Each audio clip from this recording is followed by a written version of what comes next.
সংগ্রাম মিছিল করতে সময় কেটে যায়, কিন্তু উন্নত এবং গণতান্ত্রিক দেশ সমাজে রাজনীতিবিদ তারাই হন যারা মানুষের সাথে সংশ্লিষ্ট থাকে, মানুষের বিপদ এবং মানুষের সেবার জন্য যারা আত্মনিবেদন করেন, তারাই রাজনীতিবিদ হিসেবে গড়ে ওঠে। তো বিএনপির ভারপ্রাপ্ত চেয়ারম্যান, যিনি অত্যন্ত দৃঢ় চিত্তে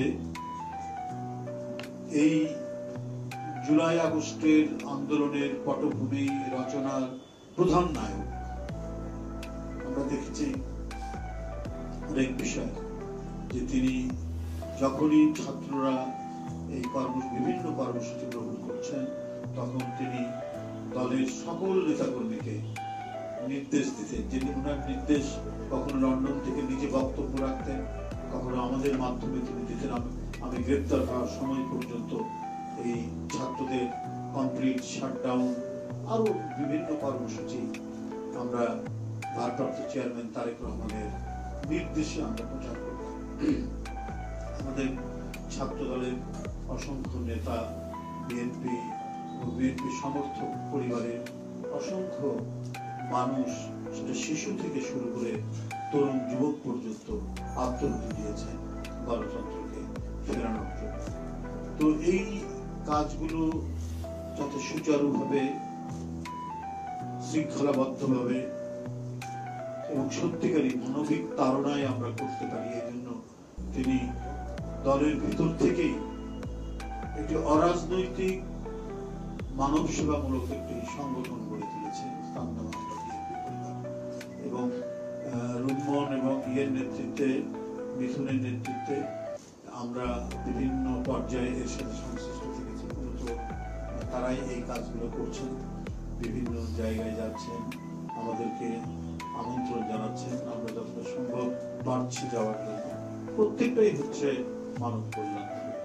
যারা জুলাই আগস্টে আহত হয়েছেন, যেসব পরিবারের সন্তানরা নিহত হয়েছে, এবং সেই ১/১১ থেকে শুরু করে আওয়ামী লীগের দুর্বিষহ ফ্যাসিবাদী দুঃশাসনে যারা গুম হয়েছেন, নিরুদ্দেশ হয়েছেন, খুন হয়েছেন, বিচার বহির্ভূত হত্যার শিকার হয়েছেন, গুপ্ত হত্যার শিকার হয়েছেন, সেই সব পরিবারগুলোকে সান্ত্বনা দেওয়ার জন্য এই সংগঠনটি নিরন্তরভাবে এবং নিরলসভাবে কাজ করে যাচ্ছে। বন্ধুরা, তাই নয় যে কথাটি আমাদের ইঞ্জিনিয়ার আশরাফ বলেছে যে দেশের বিভিন্ন অঞ্চলে যারা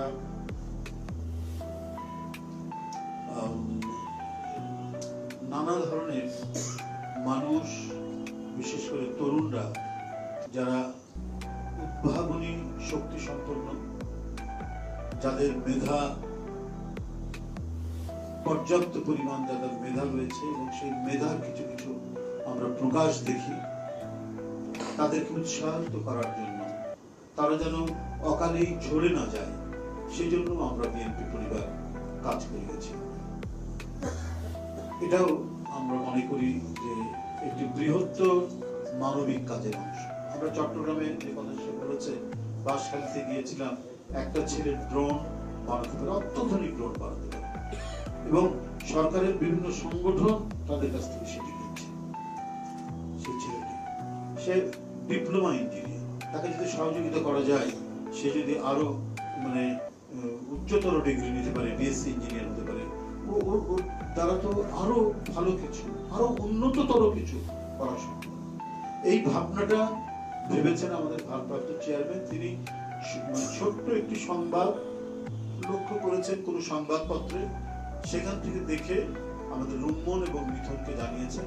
তারা সেটি খুঁজে বের করে তার বাড়ির অ্যাড্রেস নিয়ে আমাদেরকে সাথে নিয়ে এসে গেছে, এবং আমরা আশ্বাস দিয়ে এসেছি যে তার গড়ে তোলার ক্ষেত্রে, তার কাজের ক্ষেত্রে এবং তার নিজের আরো পড়াশোনার ক্ষেত্রে যতটুকু সহযোগিতা দরকার সেটা আমরা দেব।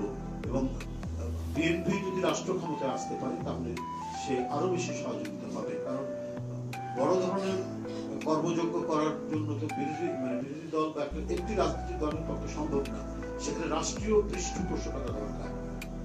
সেই কারণেই বলেছি যে বিএনপি যদি ক্ষমতায় আসে, তাহলে সেই ছেলেটিকে রাষ্ট্রের সহযোগিতা দিয়ে সে যাতে তার উদ্ভাবনী শক্তি, তার আবিষ্কার, তার যে মেধা, এটা যেন প্রকাশ করতে পারে। তাই বন্ধুরা আমার, আমরা এই দেশ, এই ধরনের একটি দেশই এদেশের মানুষ কল্পনা করে এবং সত্যিকার অর্থে গণতন্ত্র প্রেমী মানুষ এমন একটি দেশ কল্পনা করে যে দেশটিতে মানব প্রেম থাকবে, সমাজ সেবা থাকবে, এবং যারা রাজনীতি করবে তারা সমাজ সেবার মধ্যে দিয়েই রাজনীতিবিদ হিসেবে গড়ে তুলবে। আমাদেরকে সেই প্রেরণা দিচ্ছেন ভারপ্রাপ্ত চেয়ারম্যান তারেক রহমান।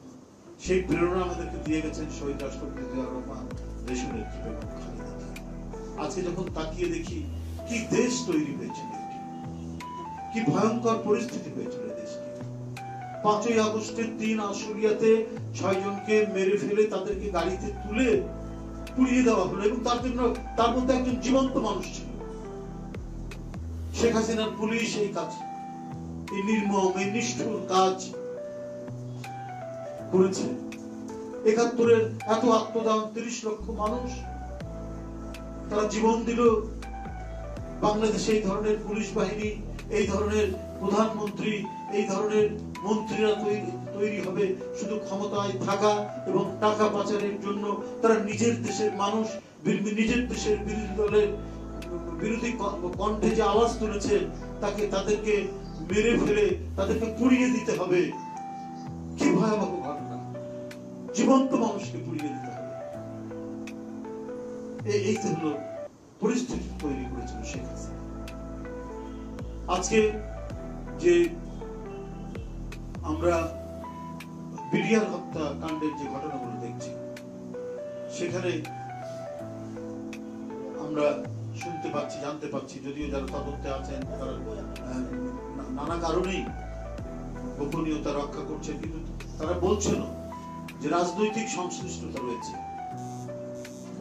হয়তো বিশেষ এর কারণে হয়তো নামগুলো এখনো বলছেন না, কিন্তু রাজনৈতিক সংশ্লিষ্টতা হয়েছে এটা বলছেন তারা।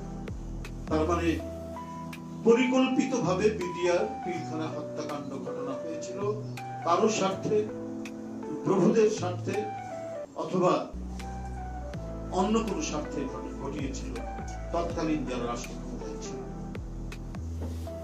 তো এই দেশ তো এদেশের মানুষ চায়নি।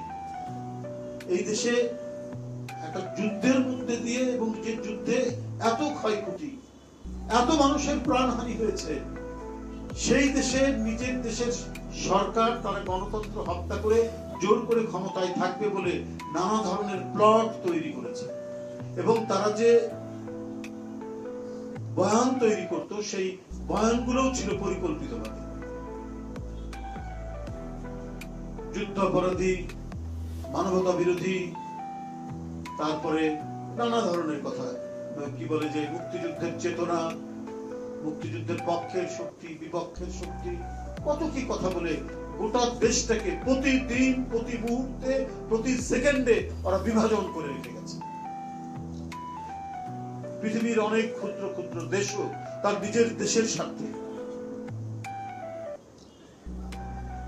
দেশকে শক্তিশালী করে অনেক পরাশক্তির সাথে লড়াই করার হিম্মত তারা রাখে। আর এই দেশের একটি সরকার, যার 5ই আগস্টে পতন হয়েছে, তারা শুধু প্রতিদিন গোটা দেশকে বিভাজন করে শুধু নিজের ক্ষমতাকে কুক্ষিগত রাখার প্রচেষ্টা চালাচ্ছে।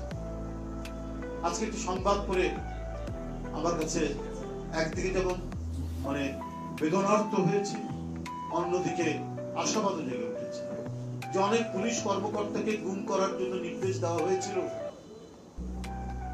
তার মধ্যে অনেকেই অস্বীকার করেছে, এবং যারা অস্বীকার করেছে তাদের নাম সহ প্রধানমন্ত্রীর কার্যালয়ে পাঠানো হয়েছে,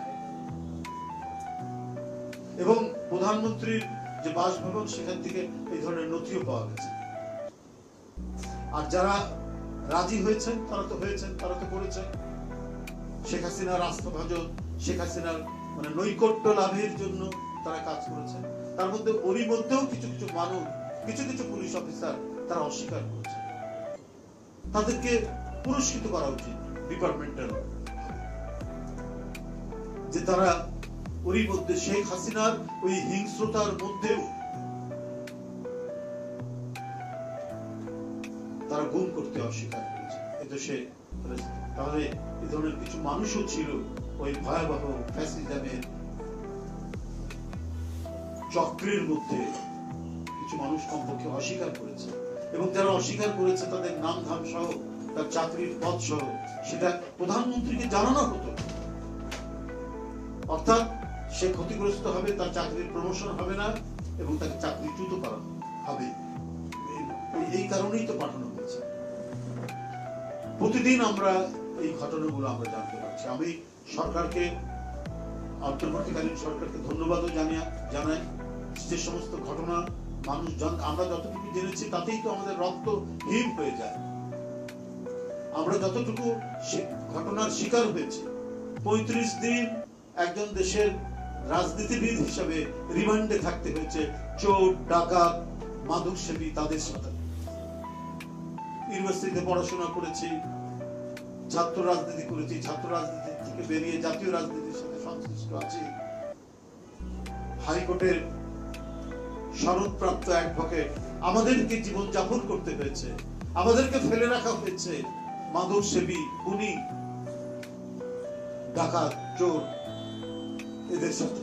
35 দিন রিমান্ড একবারে, সেটা হচ্ছে একবার একটা ঘটনা। এরপরে তো আবার কত লাস্ট জুলাই আগস্টের আন্দোলন, 19 জুলাই, এই যে রাশেদ এখানে আছে সাংবাদিক, সে জানে যে কিভাবে ট্রেনে হিসড়ে, সাইডও আছে, সাইড ছিল, কিভাবে ট্রেনে হিসড়ে আপনার ডিবি তুলে নিয়ে গেল। রমনা পুলিশ নিয়ে যেতে চাচ্ছিল, ছিনতাই করে নিয়ে গাড়িতে তুললো হচ্ছে ডিবি পুলিশ। তার প্রত্যক্ষ প্রমাণ ওরা তো জানে। এই পরিস্থিতি অতিক্রম করে আমরা এসেছি। সুতরাং অন্তর্বর্তীকালীন সরকার যে বিষয়গুলো উদ্যোগ নিয়েছেন, বিডিআরপি থানায় এখন নতুন করে যে তদন্ত করে আমরা যে তথ্যগুলো পাচ্ছি, এগুলোর প্রত্যেকটির বিচার হওয়া উচিত। যারা ওরই মধ্যেও অন্যায় কাজ করেনি, অস্বীকার করেছে, তাদেরকে পুরস্কৃত করা উচিত।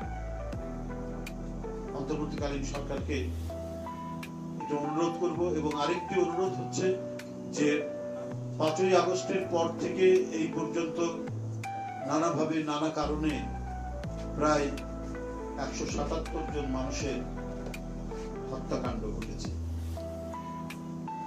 যারাই ঘটায়, তারা যে দলেরই হোক, যে মতেরই হোক,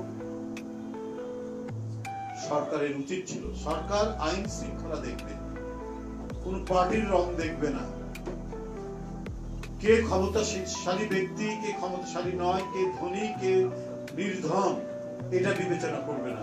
করবে কে অপরাধ করছে, সেই অপরাধীকে চিহ্নিত করে তাকে আইনের আওতায় বিচার করবে। তো এই অন্তর্বর্তীকালীন সরকারের সময় মানুষ এই আইনের শাসনটুকু প্রত্যাশা করে। আপনারা দৃষ্টান্ত রেখে যাবেন, নির্বাচিত সরকার আপনাদের ভালো দৃষ্টান্তগুলো নিশ্চয়ই তারা অনুসরণ করে তারা আরো ভালো কিছু করার চেষ্টা করে।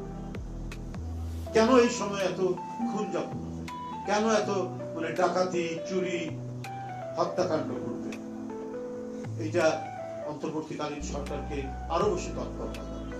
বলা হচ্ছে যে পুলিশের মধ্যে এখনো আস্থা ফিরে আসে, কেন আসবে না? পুলিশ তো আরো বেশি, যারা অন্যায় করেনি, যারা কোনো ধরনের দুষ্কর্মের সাথে জড়িত ছিল না, তারা তো আরো ভালো মতো ড্রাইভ দিয়ে তারা কাজ করবে। কারণ শেখ হাসিনার আমলের পুলিশ ছিল, সে পুলিশকে তো লেলিয়ে দেওয়া হতো বিরোধী দলের নেতা কর্মীদের বিরুদ্ধে।